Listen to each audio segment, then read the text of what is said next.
Okay, right. Guys, what we'll be looking at now is a bench power supply. Okay, the normal thing that you got on the bench in the lab, it's called a power supply. Very importantly, it's called a power supply. It's not called a voltage source. This power supply can work as a voltage source, but it can do a whole lot of other things as well.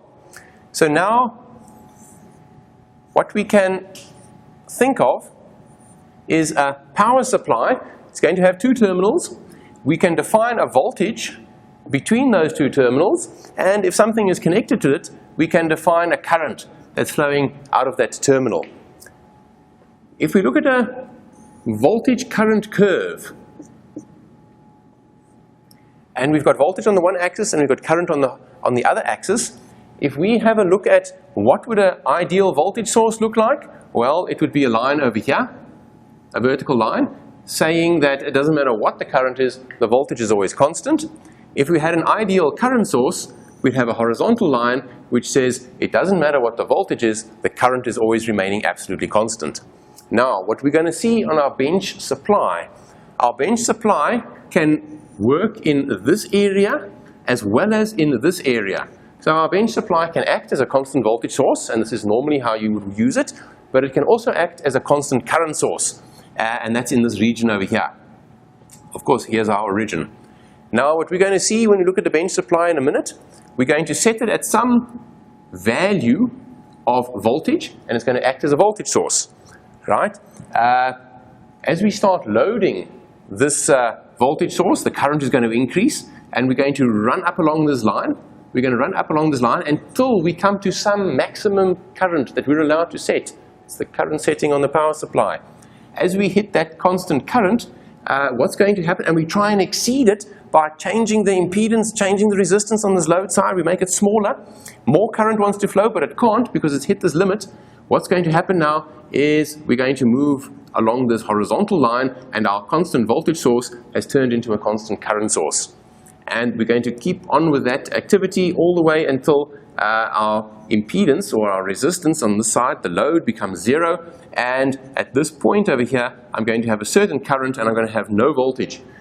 This is of course a constant current source that has been short-circuited. Right, now let's go and have a look at this picture on the actual power supply itself.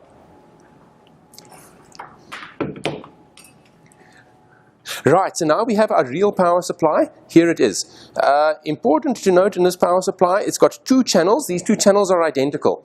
Here we've got one channel and its associated terminals. Here we've got another channel and its associated terminals. Right now, we're not going to worry about that side. Okay, so we're only going to be worrying about this half of the power supply. There are two identical halves here. We're only going to worry about this one. So your power supply might look a little bit different than this, but broadly speaking, it's going to have the same functionality and the same controls. We've got two knobs here. The one pretty much says voltage and the other one says current. If I turn this knob, what happens, I see this voltage measurement here is changing. They're at 11 volts and it's dropping and it's dropping, and I turn it in the other direction and it goes up. So here we've got something that appears to be a voltage source. And I'm very sure if I measure the voltage between these two terminals at the output over here, between the red and the black terminal, I'm going to get that voltage over there. Right now, this device is acting as a constant voltage source. It's almost acting as a battery. Okay. Now, the question is, what is the current that's flowing over here? Of course, the current is zero. There it is, because there's nothing connected here. Of course, the current is zero. Now, let me connect up two terminals here, and what I'm going to do with these two terminals, I'm going to take these two terminals and I'm going to short them together. If you had a voltage source and you short circuit a voltage source, this is normally a bad idea. You don't want to short circuit a voltage source ever. But remember, we don't have a voltage source here, we've got a power supply.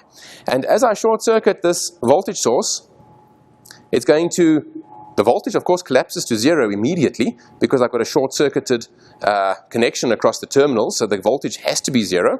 However, what we see now, all of a sudden the current has jumped up to a certain value. So the current that is circulating through this short circuit is now 0.69 amps. Of course, my voltage has to remain zero because it's a short circuit. However, my current is now controllable. I can decide how much current I want. I can take it all the way up to about 3 amps. So now I've got 3 amps circulating through this piece of wire. This appears now to be a constant current source. And I can change that constant current. I can bring it down a bit. I can say I want 1 amp. Now I have 1 amp circulating in this connection. If I break it, of course, I have now got an open circuit again. My current has to be 0, and my power supply takes over and becomes a voltage source again. So whether this thing looks like a voltage source or a current source depends on what's connected at the terminals. Okay, right now we have an open circuit. It's a voltage source. If we have a short circuit, it becomes a current source. So now what happens if there's something in between? Something in between, let's take a resistor. I have a very nice variable resistor here, and I can change the resistance from very large to a short circuit, and I'm going to connect up this resistor. And let's have a look what happens. I'm going to set for myself a voltage of 10 volts, and I'm going to set for myself a current of, let's say, about 0.3 amps. Okay. Now, let's see what happens as the value of the resistance changes that is across this power supply. Okay, so we've got a large value of resistance now. The ratio between voltage and current is, of course, being determined by Ohm's law. We've got a very large value of resistance, so we've got a very small value of current. As I start decreasing the size of this resistance, then, as we expect, the current is increasing. We've got a constant voltage. The resistance goes down. It means the current has to go up. So that's happening all the time. And as my current goes up, my resistance is getting smaller. My voltage stays constant because it's acting now as a voltage source. As the resistance gets smaller and smaller, the current rises until it reaches that set point, which we said was maximum of about 0.3 amps. And the moment we hit 0.3 amps, it becomes a constant current source. And now, as I decrease the resistance further, almost as if I'm asking for more current, I don't get it, because I'm now in a constant current mode. So current remains constant, and as I start decreasing the resistance further, what happens now? The voltage starts decreasing. Okay, so the voltage is going to start decreasing all the way, because my resistance is decreasing. If my current is fixed, what determines the size of my voltage? V equals I times R. So as R is getting smaller, of course my voltage is getting smaller as well. And it gets smaller all the way until I've obtained a short circuit at my resistor.